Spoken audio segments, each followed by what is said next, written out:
அல்ஹம்துலில்லாஹ். நாளைய தினம் குர்ஆன் படிக்கக்கூடிய லைலத்துல் கத்ர். அல்ஹம்துலில்லாஹ். இன்றோடு 29 அரை ஜுஸு வரைக்கும் நம்ம ஓதி முடிச்சிட்டோம். இவ்வளவு நாட்கள் தராவிக்காக வேண்டி கால்வழிக்க நாம் நின்றோம். இந்த குர்ஆனை நாம் செவிமடுத்தோம். அல்லாஹ் தஆலா தொடர்படியாக வந்து தொழுது எல்லோருக்கும் அல்லாஹ் தஆலா உங்கள் ஆஃபியத்தை அதிகப்படுத்துவானாக, பரிபூர்ண ஷிஃபாவை கொடுப்பானாக. வருடாவுடன் இதை போன்று தொழுகுவதற்கு நோம்பு நோற்பதற்கு அல்லாஹ் தஆலா நம் எல்லோருக்கும் கிருபை செய்வானாக.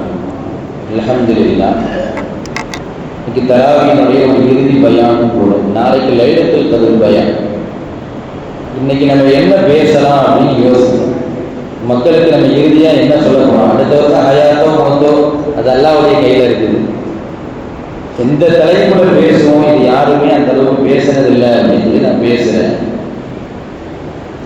ஒரு மிகப்பெரிய ஒரு வயோதிகர், தியானம் செய்யக்கூடிய ஒரு மனிதர் ஒரு ஊரில் இருக்கிறார். தியானத்தில் ஈடுபடுறாரு. கண்ணுக்கு முன்னாடி நிறைய அந்நிய பெண்கள் போறாங்க. இவருடைய தியானம் கெட்டு போகிறது.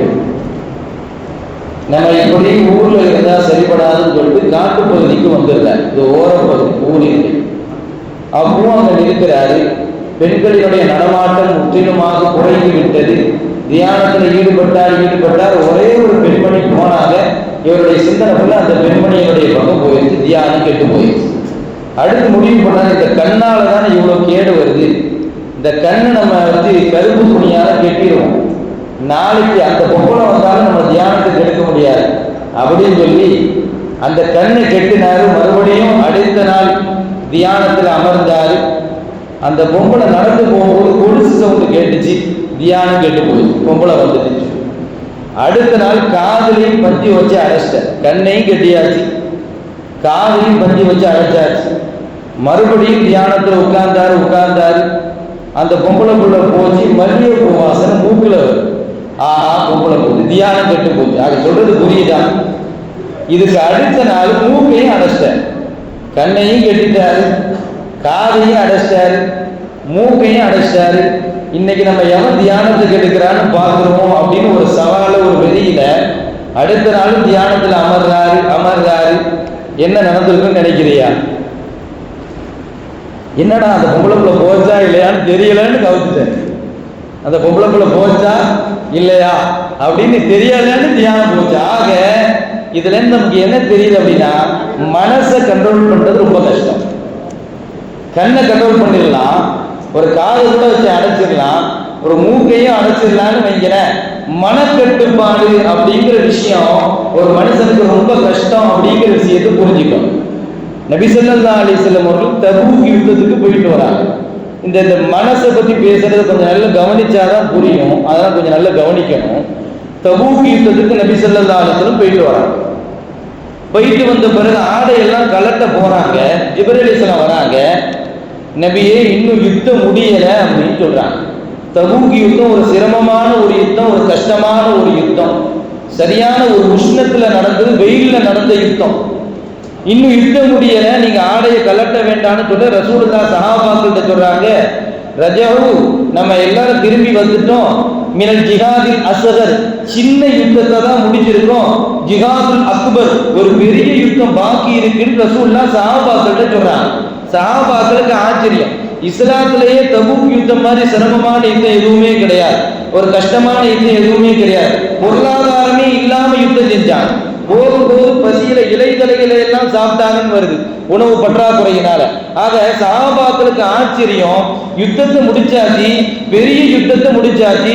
ரசூலுல்லாஹ் இப்பதான் யுத்தமே ஸ்டார்ட்னு சொல்றாங்க, ஒரு பெரிய யுத்தத்துக்கு தயாராகணும்னு சொல்றாங்கன்னு சஹாபாக்கள்.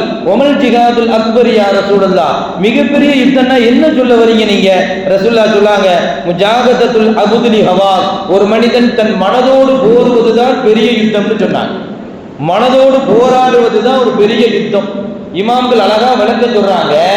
ஒரு மாற்று மதத்தாரோடு சண்டை போட போறோம், நம்ம நப்சோடி சண்டை போட போறோம், ரெண்டுல யார் பெரிய எதிரின்னு சொல்றாங்க.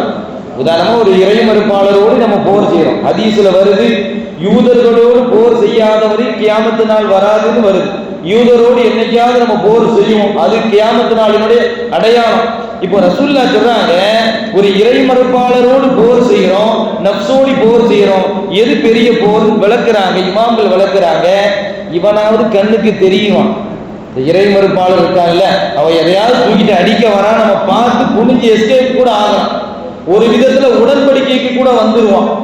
உடன்படிக்கைனா சரி ஓகே சமாதான உடன்படிக்கை அப்படின்னு ஒரு இதுக்கு வந்துருவான். ஆனா அந்த நப்சுங்கிறது அப்படி கிடையாது. தகீபு, கண்ணுக்கே தெரியாது. கண்ணுக்கே தெரியாம நம்மளை அழிஞ்சிடும் தான் நப்சுன்னு சொல்றான். அவன் கண்ணுக்கு தெரியறான்ல, இது என்னைக்காவது நம்ம பார்த்துருக்கோமா நப்ச? இல்லையே. ஏதாவது உடன்படிக்கைக்கு வருதா? வராது. இமாம்கள் அழகாக விளக்குறாங்க, இதை விளக்குறாங்க, நல்லா கவனிக்கணும். நம்ம இறை மறுப்பாளரோடு ஒரு போர் செய்கிறோம், ரெண்டுல ஒண்ணு நடக்கும். ஒண்ணு நம்மளை அவன் கொன்றுவான், அல்லது அவனை நம்ம கொன்றுவோம். அப்படிதானே? ஒண்ணு அவனை நம்ம அடிப்போம், அப்படி அடிச்சாலும் இஸ்லாத்துல கூலி உண்டு. அவன் நம்மளை கொன்றுட்டான், நம்ம ஷஹீது, நமக்கு பெரிய அந்தஸ்து உண்டு.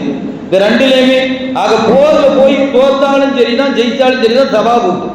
ஒரு போர்ல போய் வெளிப்படையான ஒரு எதிரியோடு நாம் சண்டை பிடித்து ஜெயித்தாலும் தோத்தாலும் சவாப் உண்டு சொல்றாங்க.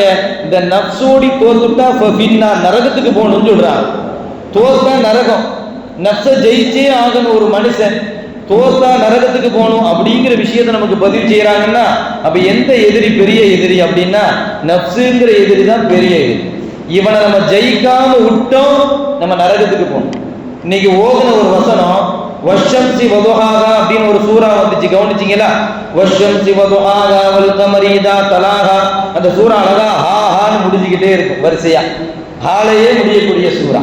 அதுல அல்லாஹ் தஆலா வஷம்சி வதுஹாகா வல் கமரி இதா தலாகா, சூரியனின் மீது சத்தியமாக, சந்திரனின் மீது சத்தியமாக, இரவின் மீது சத்தியமாக, பகலின் மீது சத்தியமாக அப்படின்னு ஒரு 10 விஷயத்தின் மீது சத்தியமாக சொல்லிட்டு வந்து லாஸ்ட் ஒரு விஷயத்தை சொல்லுவான், கத் அஃப்லஹ மன் ஸக்காஹா, யார் மனதை பரிசுத்தப்படுத்துகிறானோ அவனே வெற்றியாளன் அப்படின்னு அல்லாஹ் பதிவு செய்வான். எந்த இடத்துலயுமே அல்லாஹ் ஒரு 10 விஷயத்தை சத்தியம் செய்ய மாட்டான். வல்துஹா வல்லைலி இதா சஜா மா வத்தாக ரப்புக வமா கலா, ஒரு 3 விஷயத்தின் மீது சத்தியம் செய்து அல்லாஹ் சொல்றான். வலல் ஆகிரத்து கைருன், ஆகிரத்து தான் சிறந்தது. அது 3 சத்தியத்தோடு முடிஞ்சிருது. ஆனா நப்சை எவன் பரிசுத்தப்படுத்துகிறானோ அவன் மிகப்பெரிய வெற்றியாளன் அப்படின்னு சொல்றதுக்கு அல்லாஹ் 10 விஷயத்தை பயன்படுத்துறான். அதுக்கு அடுத்த ஆயத்துல வகத் ஹாப மன் தஸ்ஸாகா, யாரு அதை அழுக்காகவே விட்டானோ அவன் நிச்சயமாக நஷ்டமடைந்து விட்டான்னு சொல்றான். ஆக நப்ச ஒரு மனிதன் சரிபடுத்துறது ஒரு பெரிய விஷயம். நப்ச ஒரு மனிதன் சரிபடுத்துறது ஒரு பெரிய விஷயம். இமாம்களை தான் சொல்லித்தராங்க.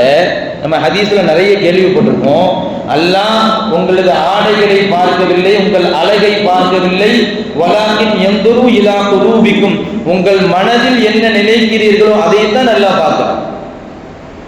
ஷாஃபி இமாம் சொல்றாங்க, ஜாஹிது நப்சக, உன் நப்சோடு போர் செய், நீ எதிரியோடு போர் செய்வதை போல நப்சு கூட போர் செய்யணும் சொல்லி தராங்க. அது ஒரு தனி கலை, அது ஒரு தனி நப்சை அடக்கக்கூடிய ஒரு கலையை பற்றி சொல்லி தராங்க. நப்சை அப்பப்போ நம்ம என்ன செய்யணும், கண்ட்ரோல் பண்ணிக்கிட்டே இருக்கணும். உருதால இமாம் சொல்லி தராங்க, நப்சு என்பது ஒரு சிறு பிள்ளையை போல, நப்சு என்பது எது கேடோ அதைத்தான் கேட்கும். சின்ன பிள்ளைக்கு ஐஸ்கிரீம் சாப்பிட்டா கேடுன்னு தெரியும், ஆனா கேட்கும். ஆனா நம்ம தானே அதை கண்ட்ரோல் பண்றோம். இல்ல உனக்கு அது சரி வராது, காய்ச்சல் வரும் அப்படின்னு பண்ற மாதிரி ஒரு மனிதன் அதை சிறுபிள்ளையை போல பாவித்து அதை கண்ட்ரோல் பண்ணணும்னு சொல்ல வராங்க. அது ஒரு தனி ஆளா பார்க்கணுமா, நமக்குள்ளதான் இருக்குது. சுருக்கமா சொன்னா, காபீரை ஒரு மனிதன் ஜெயிப்பதை விட தன்னை ஜெயிப்பவனே சிறந்தவன். தன்னை கண்ட்ரோல் பண்ணணும். ஒரு 7 விஷயத்தை நான் சொல்லித்தரேன். அந்த 7 விஷயம் நப்சிலிருந்து வெளிப்படக்கூடிய விஷயம். நல்ல கவனிக்கும். ஒரு 7 குணங்கள், ஒரு அருவருப்பான குணம், ரசூலுல்லாஹ் அதை பழித்து பேசிய குணம், அது எல்லாமே உடல்ல நப்சுல தான் வெளிப்படும். அதை சரிபடுத்தணும். அதை அந்த 7 விஷயத்தை மட்டும் சொல்றேன். முதலாவது ஹசத், போராமை சொல்றாங்க. போராமைங்கிறது ஒருத்தனுக்கு வெளியிலலாம் தெரியாதுங்க, அது கல்புல தான் இருக்கு. அவன் வீடு கட்டுறதை பார்த்து நமக்கு அப்படியே எரியும், ஆனா வெளியே சொல்ல மாட்டான். நான் நம்ம பால் காட்சிக்கு வந்துடுறேன்னு சொல்லுவோம், ஆனா உள்ளது நமக்கு சரியான கோபம் இருக்கும். அவன் பைக் வாங்கினதை பார்த்து நமக்கு கோபம் வரும், ஆனா அவன்கிட்ட போய் சொல்ல மாட்டான். இது நப்சி ரீதியான பிரச்சனை. ரசூலுல்லாஹ் சொல்றாங்க, இய்யாக்கும் வல் ஹஸத, பொறாமையை கொண்டு உங்களுக்கு நான் எச்சரிக்கிறேன். ஏன்? ஃபைனல் ஹஸத யாக்குலுல் ஹஸனாத், அது நன்மைகளை எல்லாவற்றையும் சாப்பிட்டு விடும். நம்ம அவனை அடிக்கலாம் மாட்டோம், ஒன்றும் பண்ண மாட்டோம், ஆனா உள்ளத்துல அவன் வளர்ச்சி நம்மளால ஏற்றுக்கொள்ள முடியாது. அவன் வளர்றது நம்மளால, போராமைக்கு ரெண்டு விஷயம் சொல்லுவாங்க, அவன் வளர்ச்சி அடைஞ்சா நம்ம கவலைப்படுவோம், அவனை கவலைப்பட்டா நம்ம சந்தோஷப்படுவோம். இதுதான் போராமை. அவன் வளர்ந்துக்கிட்டே போறது நமக்கு என்ன தரும்? ஒரு கஷ்டத்தை தரும். அவன் கஷ்டப்பட்டா ரொம்ப சந்தோஷம், ஆனா வெளியே காமிச்சிக்க மாட்டான். எங்கேயாவது போய் பைக்ல கீழே விழுந்துருவான், நமக்கு ரொம்ப சந்தோஷமா இருக்கும். விழுந்துட்டான் அப்படி அவன்கிட்ட சொல்லிக்க மாட்டோம், அவனை நம்ம தான் காப்பாற்றவும் செய்வோம், அவனை ஆறுதெல்லாம் விசாரிக்க போவோம், ஆனா உள்ளுக்குள்ள ஒரு சந்தோஷம் இருந்துகிட்டே இருக்கு, விழுந்துட்டான்டா.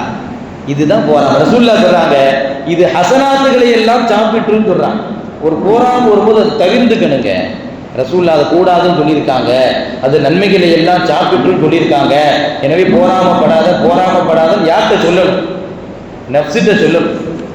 ரெண்டாவது விஷயம் சொல்றாங்க, கிபுர், அடுத்தால மட்டமா நினைக்கிறது, அடுத்தால பெருமை, அடுத்தால என்ன செய்யுது? ரசூலுல்லாஹ் இதை பத்தி சொல்றாங்க, லா யதுகுலுல் ஜன்னத மன் கான ஃபீ கல்பிஹி மிஸ்கால தர்ரத்தின் மின் கிபர். ஒரு அணு அளவு ஒரு மனிதனுக்கு பெருமை இருக்குமானால் அவன் சுவனத்திலே நுழைய முடியாதுன்னு சொல்றான்.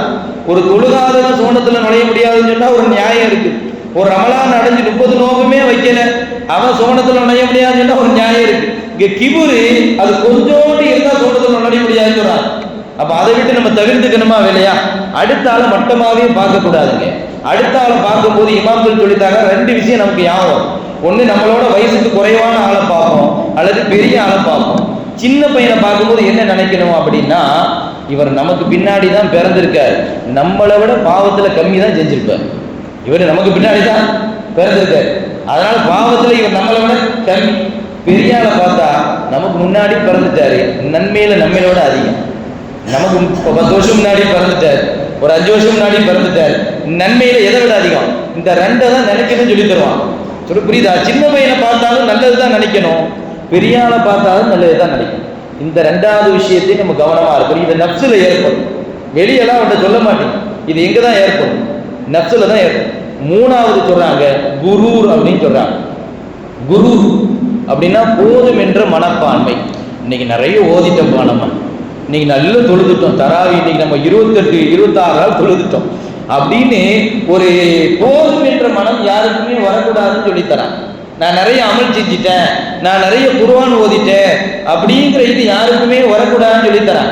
என்ன வந்தாலும் இன்னும் அமல் செய்யணும் அப்படின்னா ஒரு பருள் தொழுது முடிச்ச உடனே நான் தொழுதுட்டேன்னு ஒரு போதும் என்ற மனம் வரக்கூடாதுங்கிறாங்க ரசூலுல்லாஹ். தொழுது முடிச்சியா, மறுபடியும் கவலைப்படு, அந்த தொழுதை ஏற்றுக்கொள்ளப்படுமா இல்லையாங்கிறத பத்தி நீ கவலைப்படுன்னு சொல்றாங்க.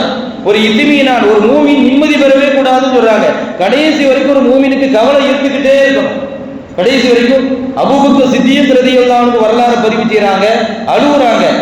அபூபக்கர் சித்திக் ரலியல்லாஹு, இன்னலி தம்பன் அதீமன், நான் மிகப்பெரிய பாவம் எல்லாம் செய்து விட்டேனே, அல்லாஹ்வை எப்படி சந்திக்க போகிறேன் அப்படின்னு அழுகுறாங்க.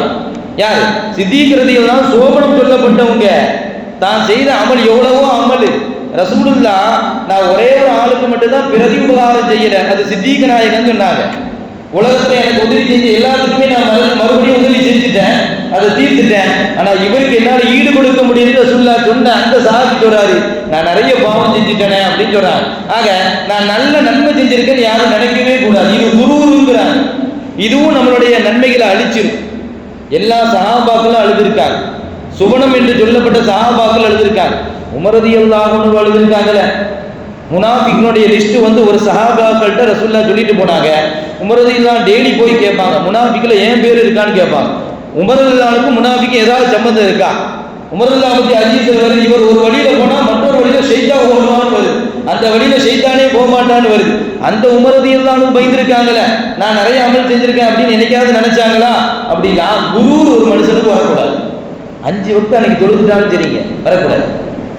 நான் பாலிபானிலிருந்து தொழுகையே விட்டதில்லை அப்படின்னு சொல்றேன், வரக்கூடாது.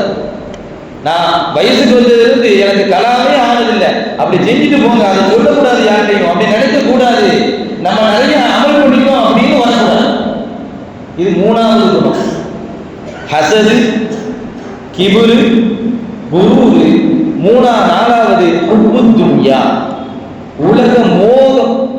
உலக மோகம் ரொம்ப சொல்லுறாங்க. ஹுப்புத் துன்யா, இந்த உலக பிரியமாகிறது. ராசு புள்ளி ஹதியத்தின், எல்லா தீமைகளுக்கும் அதுதான் அடித்தனா அப்படின்னு வருது. இது ஒரு ஹதீஸ். இன்னொரு ஹதீஸ்ல வருது உலகத்தை பத்தி, அத்துன்யா மஸ்ராத்துல் ஆகிரா, இந்த உலகம் தான் ஆகிரத்தினுடைய விளைச்சல் நிலம்னு வருது. ஒரு ஹதீஸ்ல இதுதான் எல்லாத்துக்கும் தீமைக்கினுடைய அடித்தளம்னு வருது. இன்னொரு ஹதீஸ்ல ஆகிரத்தினுடைய விளைச்சல் நிலம்னு வருது. ஆக ஒரு மனிதன் எப்படி கையாளுறான்னு பார்க்கணும் உலகத்தை. ஒரு இதை சம்பாதிக்கும் போது இந்த உலகத்துல பெருமையா வாழ்றதுக்கு சம்பாதிக்கிறானா தீமை.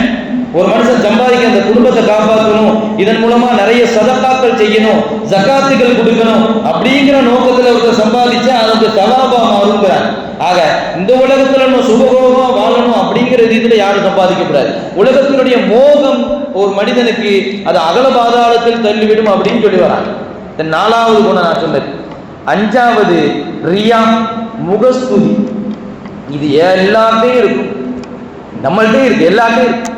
நபி ஸல்லல்லாஹு அலைஹி வஸல்லம் சொல்றாங்க, வைலுல் முஸல்லீன், தொழுகையாளிக்கு கேடு உண்டாகட்டும் சொல்றாங்க.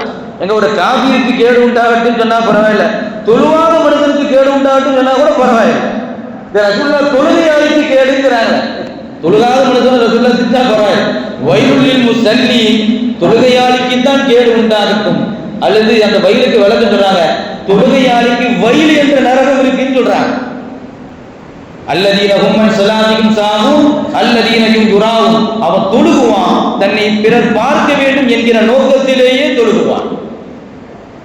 முராய், அந்த சின்ன எண்ணம் கூட நமக்கு வரவே கூடாது.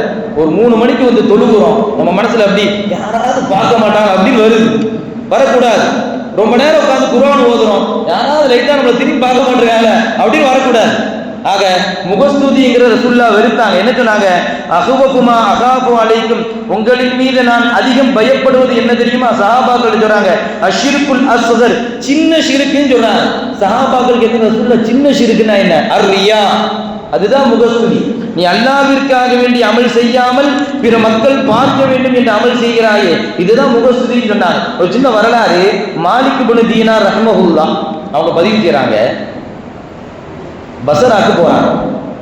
பசரால அந்த நேரத்துல மழை பற்றாக்குறை, ரொம்ப வறுமையா மாறிச்சு, மழையே பெய்யல.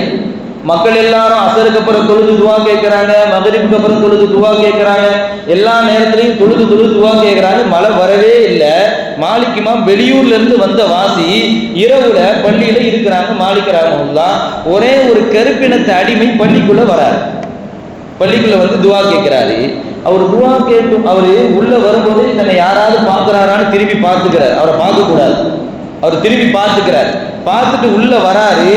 எல்லாம் மழையை தந்துருன்னு தொழுது துவா கேட்கிறாரு. ரொம்ப நேரமா அவர் பள்ளியை விட்டு வெளியே போறாரு. மழை பெஞ்சிருச்சு, சரியான மழை. இவர் எங்க போறாரு அப்படின்னு மாலிக் இமாம் கவனிச்சாங்க. இவர் கையேந்தி எப்படி மழை வந்துச்சு?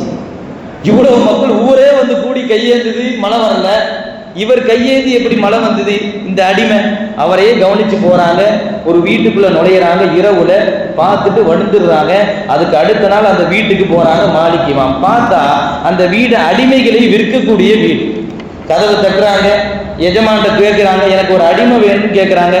எல்லா அடிமைகளும் கொண்டு வந்து நிப்பாட்டப்படுறாங்க. எந்த அடிமை வேணும்? இல்லை இந்த அடிமைலாம் வேணாம், வேற அடிமை. இல்லை இருக்கிறதே இவ்வளோ அடிமை தாங்க இருக்குது. இல்லை இல்லை வேற அடிமை, 100 அடிமை இருக்குது. அவர் ஒன்றுக்குமே ஆக மாட்டார், அவர் வேலையே செய்ய மாட்டார். சோம்பேறி அடிமை, நோய்வாய்ப்பட்ட அடிமை. அவரா வேணும்? எனக்கு அவர் தான் வேணும் காட்டுறாங்க. இவர் தான் வேணும்னு அந்த அடிமையை வாங்கிட்டு போயிடறாங்க. கவனிக்கணும், அந்த போகும்போதே இந்த அடிமை கேட்கிறாரு, என்ன எதுக்கு வாங்கினேன்னு கேட்கிறாரு. அவர் சொல்றாரு சுருக்கமா, நேத்து நான் பார்த்துட்டேன், நேத்து நீங்க கையேந்தி துவா செஞ்சீங்கல்ல, அந்த நேரத்துல மழை பெஞ்சது நான் என்ன செஞ்சுட்டேன், பார்த்துட்டேன். உடனே இந்த அடிமை வந்து அல்லாஹ்ட்ட சொல்றாரு, யா அல்லாஹ், யா அல்லாஹ், நான் ரகசியமாகத்தானே செய்தேன், எந்த ஒரு மனிதரும் என் அமலை பார்க்க கூடாதுன்னு திரும்பி பார்த்துட்டு நான் ரகசியமாகத்தானே செய்தேன். இந்த ஒரு மனிதனுக்கு என் அமலை நீ காட்டி விட்டாயே. இப்ப இவர் இன்னொரு ஆள்கிட்ட சொல்லுவாரு, அவர் என்கிட்ட வந்து கேட்பாரு, இப்ப எனக்கு பெருமை வந்துருமே, எனக்கு முகஸ்துதி வந்துருமே, நீங்க முஸ்தஜாபு தாவாவோ, நீங்க கையேந்தனாலே அல்லாஹ் உங்களை ஏற்றுக்கொள்வானோ அப்படின்னு என்கிட்ட வந்து கேட்கும் போது என் நீயத்து மாறுமையா அல்லாஹ் அமித்தினி என்ன மௌத்தாக்கி இருந்து வா கேட்டார். முகஸ்துதி அது எனக்கு வந்து விடும்னு பயப்படுறார். அவர் யாருக்குமே தெரியாம தான் அமல் செஞ்சாரு. இருந்தாலும் இந்த ஒரு ஆளுக்கு தெரிஞ்சுட்டு இதுக்கடுத்து எல்லாருக்கும் தெரிஞ்சிடும், எல்லாரும் என்கிட்ட வந்து கேட்கும் போது என் மனது இருக்கிறது அல்லவா, அது நீயத்து மாறிடுமே. உனக்காக வேண்டி அல்லவா நான் செய்தேன், இனிமே இந்த உலகத்திலே நான் வாழ ஆசைப்படல அமித்தினி அப்படின்னு சொன்னாரு. சுஜூதிலே ரொம்ப நேரம் இருந்தாரு, தள்ளி பார்க்க மூத்தாயிட்டார். ஆக எப்படிப்பட்ட முகஸ்துதி இல்லாத மனிதர்கள் வாழ்ந்த இது பதிலா யாருமே தன் அமலை பார்க்க கூடாதுன்னு அமல் செய்யும். ஆக இதுவும் கூட நம்மளுடைய அமல்களை பாத்திலாக்கணும், இதுல இருந்து தவிர்த்துக்கணும். இது எத்தனாவதுங்க? 5வது. 4வது சும்மாத்துன்னு சொல்லுவான். தன்னை பத்தி யாராவது கேட்டு அதை கேட்டு சந்தோஷப்படணும், புகழணும். யாராவது நம்மளை யாராவது புகழணும். ஆனா என்னது, நம்மளே போய் நீ பஜ்ர் தொழுதே அப்படின்னு நீ வேணும்னே அவன்கிட்ட போய் கேட்போம். அவன் தொழுகலன்னு சொல்லுவான். ஏன்னா அவன் நம்மளை பத்தி கேட்கணும். நான் இன்னைக்கு 3 மணிக்கு எஞ்சிட்டேன், தகுஜத்துல இருந்து வரிசையா தொழுதுட்டு இருக்கேன் அப்படின்னு நம்ம சொல்றதுக்காண்டி அவன்கிட்ட போய் கேள்வி கேட்கறது. ஆக சுமாத்தி இது என்னது, இதுக்கு பேர் சுமாத்துன்னு சொல்லுவாங்க. பிறர் நம்மை புகழ கேட்க ஆசைப்படுவது, இதுவும் நம்ம அமலை வந்து பாத்திலாக்கிறோம் அப்படின்னு சொல்றாங்க. ஆக இந்த இதுல இருந்து நம்ம தவிர்த்துக்கணும். லாஸ்ட்ல உஜிபுன்னு சொல்லுவாங்க. உஜிபு அப்படின்னா தன்னை ரொம்ப பெரிய ஆளா நினைச்சுக்கிறது, அடுத்த ஆளை கவனிக்காம அடுத்த ஆளை மட்டமா நினைச்சா அதுக்கு பேரு கிபுருன்னு சொல்றாங்க. தன்னை பெரிய ஆளா நினைக்கிறான், அதுக்கு பேரு உஜிபு. தன்னை பெரிய ஆளா நினைச்சா நம்ம எத்தனை இதுக்கு போயிருக்கோம், எத்தனை இதை தொழுது இருக்கோம், எத்தனை ஜில்லாவுக்கு போயிருக்கோம் அப்படின்னு பெருமை வரக்கூடாது. யாருக்குமே வரக்கூடாது. ஒரு ஆலிமுக்கும் வரக்கூடாது, ஒரு முத்தகிக்கும் வரக்கூடாது. பல வருஷங்கள் தொழுதாலும் சரிதான், யாருக்கும் என்ன வரக்கூடாது, உஜுபு வரக்கூடாதுன்னு சொல்றாங்க. இந்த உஜுபு என்பதும் சரிதான், அது நம்ம அழிவில் தள்ளிவிடும் அப்படின்னு சொல்லி என்ன செய்யறாங்க சொல்றாங்க. ஆக இந்த 7 தன்மையை நம்ம கவனிச்சுக்கணும். இது நப்சுல ஏற்படக்கூடிய தன்மை. ஹசது போராம, கிபுரு பெருமை, குரூர் அப்படின்னா தன்னை அமல்ல போதும் அப்படிங்கிற நினைப்பு வரும். 4வது ஹுப்பு துன்யா, 5வது ரியா, 6வது சுமஅத்து, 7வது உஜுபு. ஆக அல்லாஹு தஆலா இதை விட்டு நப்ச பரிசுத்தப்படுத்தணும். இதை விட்டு குர்ஆன் ஆயத்துல வருது என்னது, வதரு வாகிரல் இஸ்மி வ பாத்தினா, நீங்கள் வெளி ரீதியான பாவத்தையும் தவிர்த்து கொள்ளுங்கள், ஓ பாத்தினா மனரீதியான பாவத்தையும் தவிர்த்து கொள்ளுங்கள் அப்படின்னு வருது. அல்லாஹு தஆலா வலா இன்னல்லாஹ யஅலமு மா ஃபீ அன்ஃபுசிக்கும், உள்ளத்தில் இருப்பதை அல்லாஹ் அறிகிறான். ஃபஹ்தரு, எனவே அவை தவிர்த்து கொள்ளுங்கள் அப்படின்னு வருது. ஆக இந்த குணங்களை எல்லாம் விட்டு நம்ம நஃப்ஸை வந்து சரிப்படுத்தணும். இங்க வெளி ரீதியான அமல் நிறைய இருந்தாலும் நஃப்ஸை கண்ட்ரோல் பண்ணாதான் அது சரியாகும். நிறைய தொழுகிறோம், இது பண்றோம், நோம்பு நோக்குறோம்னா கல்புல என்ன நம்ம நினைக்கிறோம் அப்படிங்கறத கவனிச்சுக்கிட்டே இருக்கணும். நம்ம நிறைய அமல் செய்யறோம் அப்படின்னு நீயத் வந்து அது வந்து அஸ்தக்ஃபிருல்லாஹ்னு பாவ மன்னிப்பு தேடும். யாரெல்லாம் நான் நினைச்சது தப்பு, ரசூலுல்லாஹ் சொன்னதுக்கு மாற்றமாக நான் நினைச்சிட்டேன் அப்படின்னு அல்லாஹ்ட்ட நினைக்கணும், பாவ மன்னிப்பு தேடணும். ஆக அல்லாஹு தஆலா மனதை பரிசுத்தப்படுத்தி வாழக்கூடிய நன்மக்களாக நம் எல்லோரையும் ஆக்குவானாக. வாஹிர் தஅவானா அல்ஹம்துலில்லாஹி ரப்பில் ஆலமீன். அஸ்ஸலாமு அலைக்கும் வரஹ்மத்துல்லாஹி தஆலா வபரகாத்துஹு. ஸல்லல்லாஹு அலா